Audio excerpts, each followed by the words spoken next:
there, everybody. So today I want to talk about how your outlook is going to affect your output. See, you can't be a top producing anything if your mindset isn't in the right place. If you let your surroundings and your background and where you came from curve your mentality and curve the way you think and affect it, then that's going to affect what you're willing to do. I grew up in the hood. I grew up with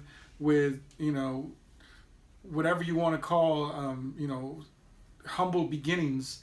Who would think that at this point in my life I would be business partners with somebody who's doing $15 billion in volume by owning a real estate company that has 23 offices? Would I be able to think of that and fathom that when I was growing up in the hood and playing in those streets? No, I wouldn't.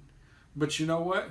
My outlook was dictated by my mom and by all the thoughts that she put into my head. So my outlook affected my output. I never thought that I wasn't good enough to get to where I want to be. To this day, there's not a person who walks this earth that I don't feel that I'm worthy enough to sit across from the table. It doesn't matter how many dollars they've got. It doesn't matter how many titles they've got. Just the same thing with deals. There's not a deal that I can't figure out a solution to because I know that I can do it. In my mind, I can figure it all out. My outlook of that helps me to increase my output. So if you're wondering why you're not getting all the deals, why you're not closing and hitting your numbers, start thinking about what you're thinking about. How do you feel about yourself? How do you feel about your skills and your abilities? How do you feel about how hard you work?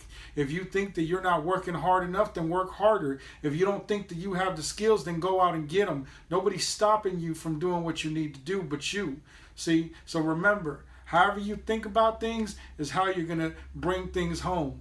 And if you ain't thinking correctly, then you're not going to bring home things correctly. So the only people that you're letting down are the ones that count on you. And the only reason you're letting them down is because you're not getting your mind right.